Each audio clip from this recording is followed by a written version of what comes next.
Vous savez, je vous ai jamais compté une menterie. Dans le message que je vais vous porter aujourd'hui, c'est pas celui-là que je vous ai parlé l'autre jour. Mais il y a toute son importance aussi. Le livre de l'Apocalypse 10, d'avoir la foi, ou de dire d'avoir la foi, ou d'être comme ceux qui disaient qu'il y avait la foi. Nous ne sommes pas obligés d'être des personnes qui se vantent ou qui se disent, mais plutôt nos œuvres qui sont des actions pour notre Seigneur font de ce que vous êtes des enfants de Dieu. Le livre de l'Apocalypse 10, bien sûr, cache un secret. J'ai toujours dit que Dieu agit par trois. Ça prend un témoin fidèle de ce qui se passe. C'est un verset vraiment exceptionnel, rempli d'amour, comme tous les autres versets d'ailleurs. Parce que la Bible est d'amour, mais Dieu se permet aussi de juger, de dire, de voir.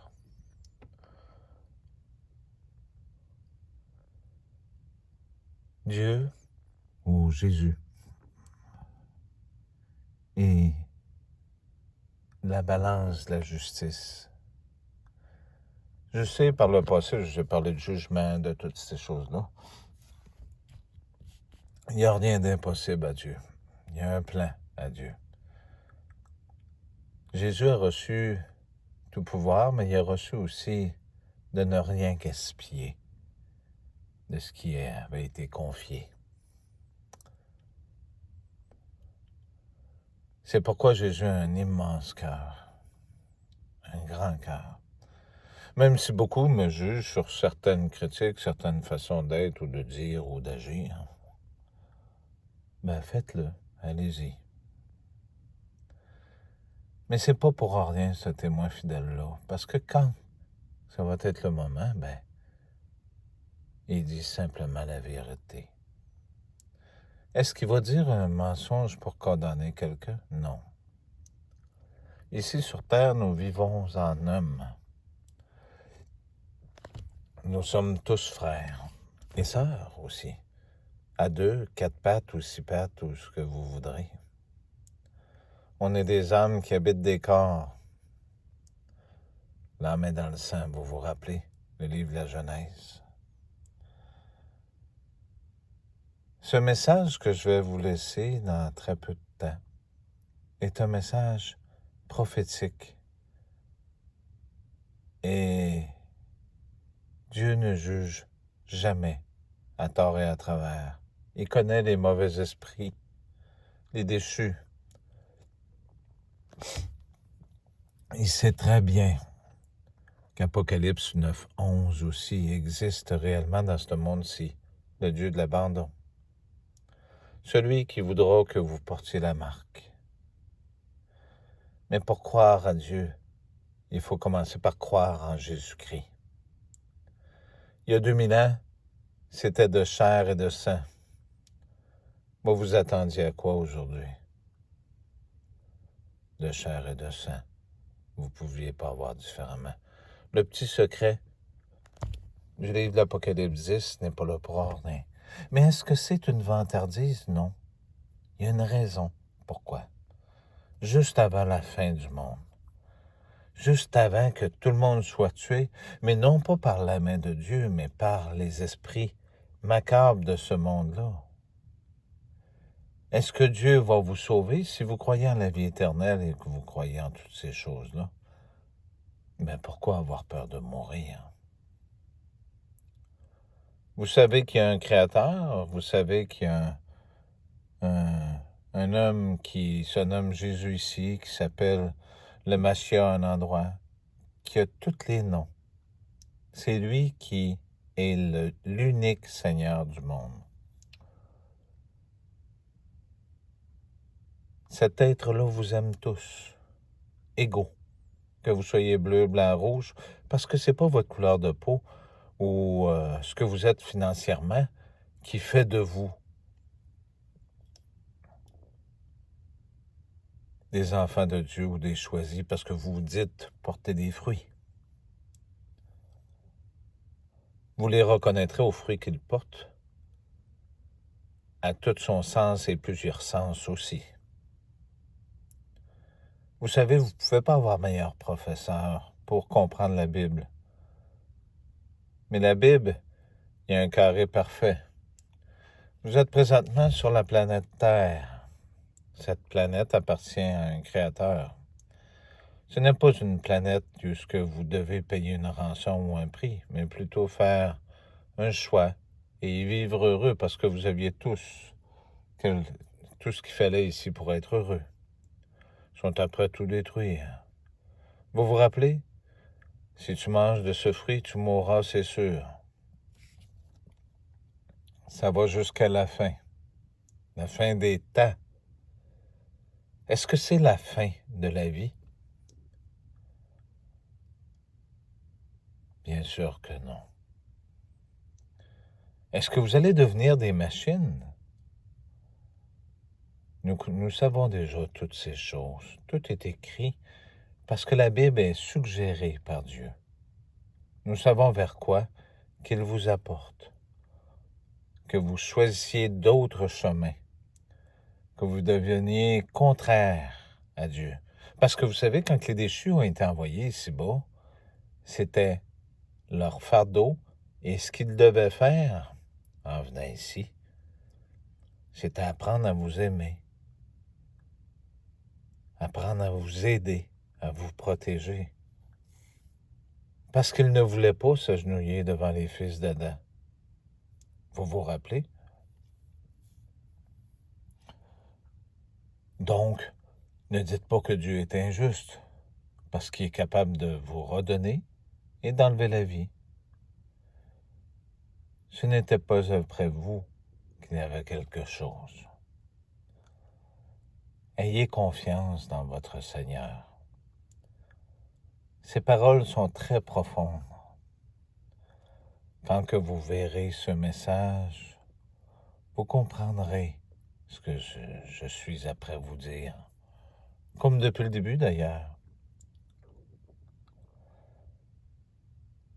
Comme je disais justement sur Twitter, un autre réseau social, j'aime bien les réseaux sociaux, même si tu me bloques partout, je peux les débloquer occasionnellement. Un membre proche me dit, regarde, à sa voisine, c'est mon frère. J'aurais dû lui dire à sa voisine, ou à ce membre de famille plutôt, regarde, en pointant la voisine, c'est ma sœur. Nous sommes enfants de Dieu parce que nous faisons sa volonté. Nous ne pouvons pas être un croyant ou avoir la foi et non pratiquer et non être un exemple. Nous ne pouvons pas avoir deux seigneurs, nous en avons seulement qu'un. Rappelez-vous, le riche marchand, qu'est-ce qu'il a dit? Mais je ne peux pas tout liquider, c'est mon père qui a travaillé. Donc cet homme-là avait deux dieux. Il vénérait Mammon et il vénérait le Seigneur. Donc il ne peut pas avoir les deux. Donc, il en oublie un, puis il perd l'autre, puis il gagne l'autre, donc il ramasse le mal. Vous comprenez? Vous rappelez-vous cette dame qui avait mis tout ce qu'elle avait dans le plat? Ça me rappelle une histoire justement, parce qu'ici, j'aime ça voir, parce que il faut aider ceux qui sont perdus. Ça me rappelle que de voir des gens, comment est-ce que l'avarice peut être aujourd'hui, même en 2021, des gens qui ont beaucoup, qui ont tout ce qu'il leur faut, qui fument, qui boivent, qui font toutes sortes de choses, puis qui vont chercher de la nourriture gratuitement, juste par plaisir de l'enlever à d'autres personnes qui en auraient besoin. Ayez confiance dans votre Seigneur, que vous y croyez ou pas, que ce soit moi. C'est votre affaire. Mais soyez sûr que celui qui vous parle est bien celui qui prétend être. Vous ne pouvez pas décider pour le ciel. Le ciel décide pour vous. Écoutez le prochain message qui sera extrêmement profond. J'ai choisi une belle chanson. Je l'ai trouvée tellement merveilleuse. C'est un chanteur français. J'aime bien les Français parce que vous avez une expression, vous donnez un spectacle sur scène, assis sur un banc, tout le monde regarde et tout le monde applaudit.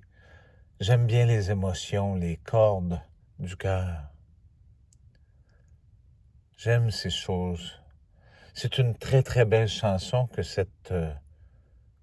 ce chanteur a écrit. C'est un compositeur et qui a interprété par lui-même, qui va aller vraiment avec ce message que je vais vous donner. Et si on ne me le permet pas, eh bien, soyez sûr que je vous le permettrai de l'écouter pareil.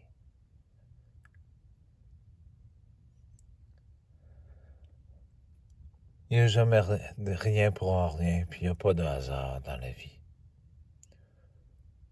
On ne peut demander à un monde imparfait d'être parfait. C'est dans la faiblesse qu'on retrouve l'amour, l'acceptation, le pardon, l'entraide, l'amitié, la fraternité, le respect. Ne demandez pas, remerciez et priez pour ceux qui vous persécutent. Je n'ai pas de discours, comme je dis toujours, chaque discours va à celui qui place le chapeau sur sa tête. S'il te fait, eh bien c'est qu'il était pour toi. Pour ce qui est du reste, soyez patient. Et qu'est-ce que vous avez d'avoir peur? Le début se forme par la vie et nous mourrons quelque part. Est-ce que vous croyez que votre Seigneur est un injuste? Je suis sûr que non.